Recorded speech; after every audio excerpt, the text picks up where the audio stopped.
Hey guys, so the US Chess Championship started today. This is a 14-player round robin event. So what that means is there's 14 players. Each player will play everybody else one time. And so you end up with a 13-round tournament. The game that I'm going to show you now is between Christopher Yu and Hans Niemann as black. So this was a really interesting game, pretty long game, but a lot of, I think, really good learning opportunities. So not only are we going to keep up with some of these games, I'm also going to focus on trying to teach you guys some tips and tricks as we go through these games. So having said that, let's go ahead and take a look. So like I said, Christopher Yu is white, Hans is playing with black. And on move 2, we get a pretty interesting opening. This is called the Verisov, I believe.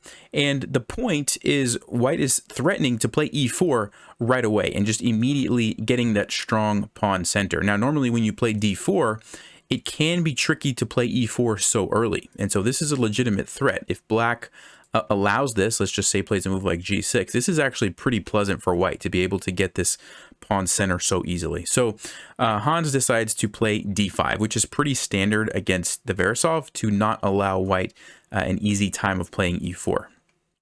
Bishop to f4. So now we kind of have transposed here into a London. And I believe this is called a Jobava London, where the knight goes to c3. A lot of the times in the London, you have these pawns like this. But this is another, I would say, slightly more aggressive version of the London because you have knight b5 ideas. And actually, funny story, one of my first chess games ever, I think it was in the first tournament that I ever played in, I was playing black. I'll flip the board for a second to show you guys. I was playing black in a game just like this, and I just blitzed out the move knight c6, thinking, you know, I'm developing my pieces. This is good for me, right? And my opponent played knight to b5. And I suddenly realized I have no way to prevent this fork. And I don't remember what I did in the game. I know it wasn't good. But the problem is there's just, you can't save everything. If you play rook b8 to try to defend against the knight fork, then you end up getting forked by the bishop. If you don't do that, knight takes c7 is coming in. Probably the best thing is to just sacrifice this pawn on e5 to sort of, if they take with the bishop, now you can trade it off and at least the game goes on. If they take with the pawn, you can move your knight or counterattack over here. And I don't think I did that. I remember the game. I ended up getting forked and moving my king, and it was bad news.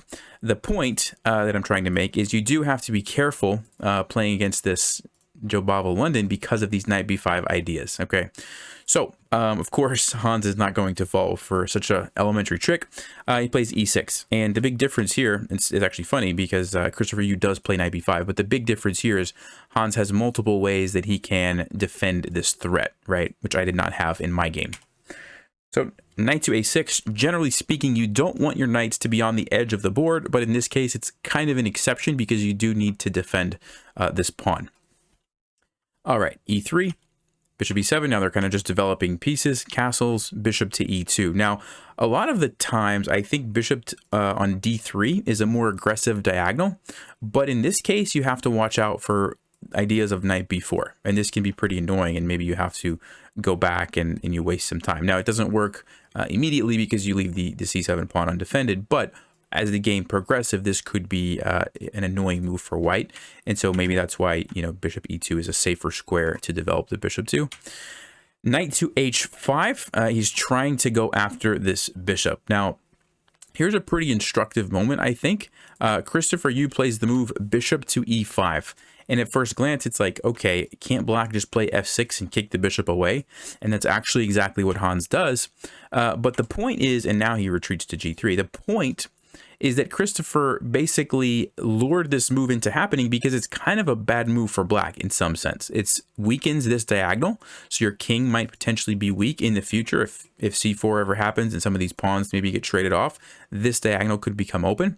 And also, you're blocking your own bishop and queen, right? The knight can't use that square anymore, and so there's a lot of kind of drawbacks to that move, and so it makes sense for white to actually waste a move to make this happen. You have to be careful giving up tempos like that because sometimes you give up too many tempos and your opponent just uses those moves against you. But in this case, it kind of works against black. So nice move there. All right, so the knight gets kicked away, has to go back, and now c5. So, of course, Hans could have simply played c5 right away, but then you still have this annoying knight on b5, which is kind of constantly threatening these squares. You have to watch out for it. And so he decides to play c6 and then c5, because now if white decides to play knight to b5, well, Hans essentially got this move for free and he can do something else, right? So it made sense to kick the knight away.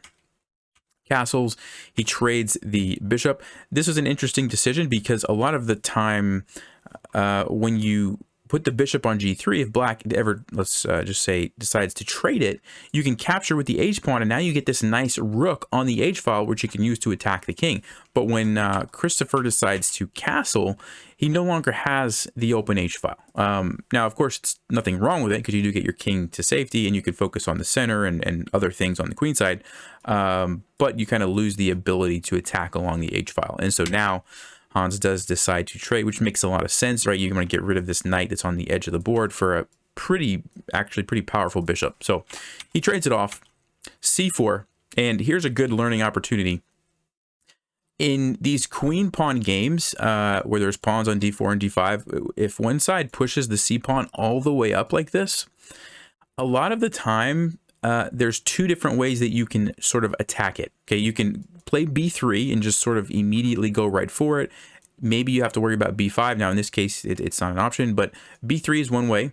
The other way is you try to attack the base of the pawn chain. The base would really be here, but you attack d5. So you play e4 to try to undermine this, and then if you can get rid of this pawn, then the c4 actually becomes weak as well. And that's exactly what Christopher does here. He plays e4, trying to kind of undermine the pawn chain by attacking it here at d5. So keep that in mind. If they push a pawn on you like this, usually e4 is going to be like the correct response. Same thing if you're black and white does that to you, you would want to play e5. All right.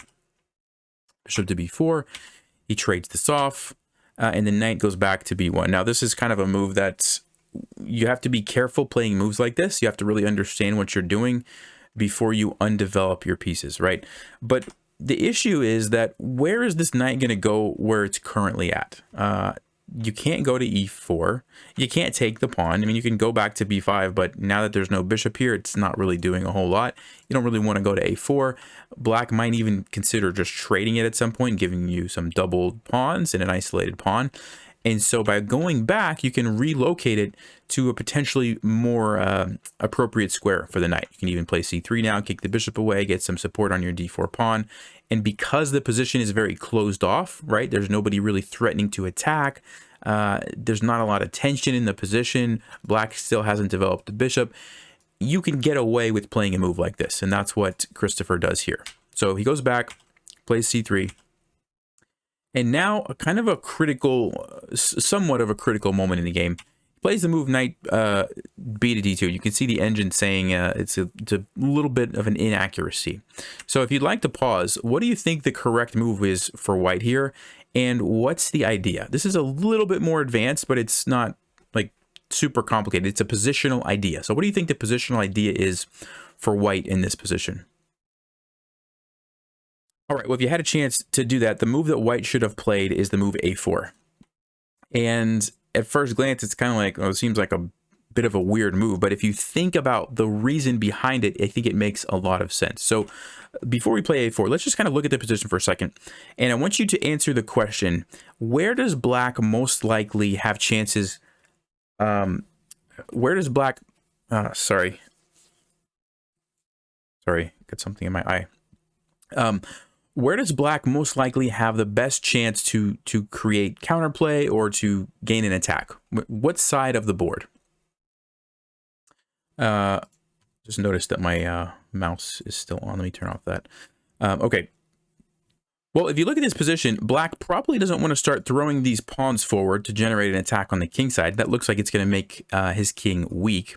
It doesn't really look like black can do much in the center. I mean, the center is completely locked. Black has the bishop pair, which are better in open positions, so you probably can't really do much there. There's an open e-file, but white can very easily use that just as much as black. The queen side is really where black would like to kind of generate an attack. They already have this pawn on c4, which is actually kind of a little bit annoying. It's defended very nicely. And if these pawns can get pushed like this, black has some serious threats. You've got lots of space. You can maneuver your pieces around. You can potentially trade here, maybe create a target on c3. Looks pretty good for black. And so what Stockfish is saying, by saying knight b2 is a bad move and what you should play a4 is, hey, you can prevent black's counterplay right now. If black plays the move b5 now, you're going to just take it, and guess what? Now you have a target on a7. This is an isolated weak pawn that you can attack over the course of the game. But watch what happens after the move knight b to d2. Now black plays b5, and guess what? a4 is no longer as good. You can still play it, and it's still, you know, a decent idea, but now black can play the move a6. And if you trade, you can trade here, but at the end of the day, black still gets this pawn on b5. They can play b4. They still have a lot of space and decent attacking chances. Maybe the queen comes over, or maybe at some point this rook comes over. It's still pretty good for black, and you had the opportunity to completely shut that down. Now, some of you might be thinking, well, if we played a4, can't black just play a6, b5 now anyway? Actually, no, and this is a really good idea to keep in mind. You can play a5 here, and essentially you have one pawn, which is stopping two pawns. Okay, this pawn can't move, being stopped by this guy. This pawn technically can move, but remember, en passant, and you just take it. And so it doesn't really want to move, right? And so you have one pawn, like I said, stopping two pawns. Really good idea to remember, especially in a position like this, where the queen side is really black's only chance for counterplay, right? It makes total sense when you kind of think of it that way. So anyway, that would have been a good move for white. Instead, they played knight b to d2. Okay, b5 happens. And I think, you know, white is just trying to figure out what to do. This is in positions like this where it's completely locked up and there's not a lot of squares for your pieces to go to, it can be difficult to come up with a good plan. And so he's trying to kind of relocate some of his pieces around to better squares. All right, so we get some more moves. Black continues to expand on the queen side. You can see how, you know, b4 maybe is going to happen. And these bishops are actually pretty strong, just kind of sitting here right in the center of the board, controlling a lot of squares. Knights don't have a lot of places to go to. There's not really any good outposts. And so it's a tough position for white. So we get a3. He's trying to slow down the attack. g6, you know, Hans is just kind of playing it slow, not really in a rush, because what is white going to do? I mean, I don't see a lot of good plans for white in this position. Knight goes to f1, h5 happens, same kind of thing. King g7, just kind of improving his position, gaining a little bit of space here and there. And we get the move f4. Whenever you see a pawn move like this, you do want to ask yourself the question, especially if you're playing as black, what squares does that open up? And what I mean by that is the e4 square and the g4 square are now potential outposts for this knight, or maybe even this bishop. And the reason is because before, like let's just say somehow black manages to maneuver this knight to here or here. Well, I can play f3 if I want, and I'm going to just attack the knight. It has to move, right? Very easy for me to solve that problem. But now that I've played f4, I can't really chase that knight away very easily if it ends up on one of those squares. So very committal move, but at the same time, it has some ideas, like white's trying to generate some attack, potentially try to open up some of these pawns and get at black's king. So the rook comes over, bishop to f3, and f5. Again, just like we talked about with f4, here we see the exact same thing. When you see that move, which squares should immediately jump out in your mind? Well, you should say g5 and e5, because that pawn no longer controls those. All of a sudden, if one of these knights could end up here or here, that could be really good news for white, right? And we're going to see one of these squares is very important in just a few moves. So Hans is trying to get his knight right to these potentially these squares, and white is trying to use this time to double up rooks and create some threats, which he does.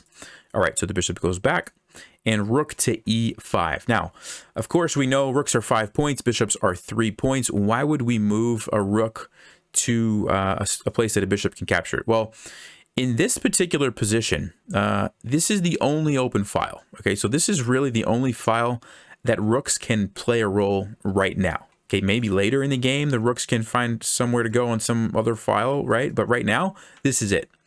So in closed off positions like this, if you can sacrifice in exchange to gain some other kind of advantage, a lot of the times it's actually worth it. So in this case, let's just say black were to take this. Now we can take here and we have this really nice outpost for our knight. And actually, I don't know what black would play here. Let's see, the engine says knight c7. You know, if you play something like knight to d4, this knight is, you could argue, even better than a rook, because the rooks aren't doing a whole lot. The knight is putting pressure here. It's helping to support e6. You have lots of potential threats. And so That's kind of the idea behind sacrificing the rook for the bishop there. Now, Hans doesn't even take it because he sees, the same thing that I just kind of showed you. So knight to f6, we get knight to e3, h4. Position's pretty crazy. It's starting to get really complicated because you have the tension here. You're starting to have some ideas that white has and black has, and now there's this happening, and there's a potential h-file opening. It gets very confusing. I don't want to get too bogged down in all of the tactics. The other thing to note at this point in the game, I haven't been showing you the timestamps, but right about here, Hans has 3 minutes on the clock. Christopher has plenty of time, like 34 minutes. And so it's a bit of time pressure for Hans. I'm not exactly sure. I guess the time control was probably 40 moves, which is about 9 moves from here. So that's quite a few moves to make in 3 minutes. So that potentially played a role in what happened next. So we have the rook move. Like I said, very complicated position. Queen to e1. The knight jumps in. g4. So Christopher is trying to open up the position, get at black's king, which I like. Also, Hans has 2 minutes at this point, still has to make quite a few moves. And we get this series of trades. So he takes the rook. He trades this off, which is actually really nice for black because now you have this open h-file. White has to be very careful that they don't get checkmated if both rooks get doubled up or if somehow the queen, ends up coming over. Could be very dangerous for white. He takes with the rook. Rook to h3, and we get this move e6. Now, I don't know exactly, obviously, what Christopher was thinking, but Hans did have 2.5 minutes. It is a pretty tricky position, pretty complicated, and I don't know if the idea was just to mix it up and try to, hope that Hans blundered in the time pressure. That's one idea. The other idea, I guess you could say, is that after bishop takes, which is what happened, he was expecting this line. Captures, captures, captures, and he was expecting the queen to take, and then he was going to play bishop to g4 and fork these pieces, and then if the queen, let's just say, moves somewhere, you take this. It's better for white. The problem, and maybe this is what Christopher missed when he played e6, is that after queen takes, if you play bishop g4, sorry, that's not what happened in the game. If you play bishop g4, black has a killer move, rook d to h8, which is crazy, but you're ignoring the queen because you have a checkmated one if white takes it. And so because of that, you have to basically take the rook, but then the queen comes in, and this is super nasty. Again, it's actually mate in 8. The only way white survives is by sacrificing the queen, and eventually black gets checkmate anyway. So that's probably what happened. I'm guessing. I don't know that for a fact. I didn't get a chance to listen to the commentators at this moment, but I'm guessing maybe that was missed. So because if you don't sacrifice this pawn and you just play sort of like let's just say more of a regular move, like you trade here, and I don't know, I guess black takes, and then you move your knight or something. The game goes on. You have this protected pass pawn. It's probably still pretty equal, but as soon as you give away that pawn for free, black is actually just winning at this point. And so we get some more trades. And then here was kind of, you might say, Christopher's last chance to mix it up. The move f5 is pretty tricky. Black has to be careful. There's some potential tricks. If you play g5, you've got this trade here, and then the knight can come in. You have a fork, and you've got some pressure on the king. I mean, it gets kind of complicated. But that was probably his best chance. He ended up taking here, and a really nice move, rook to e8, not capturing it right away, because if you capture it right away, the queen takes, and white gets a little bit of counterplay. Still probably better for black. But by playing the rook over first, white doesn't even get to capture the pawn back, and so black simply brings the rook in.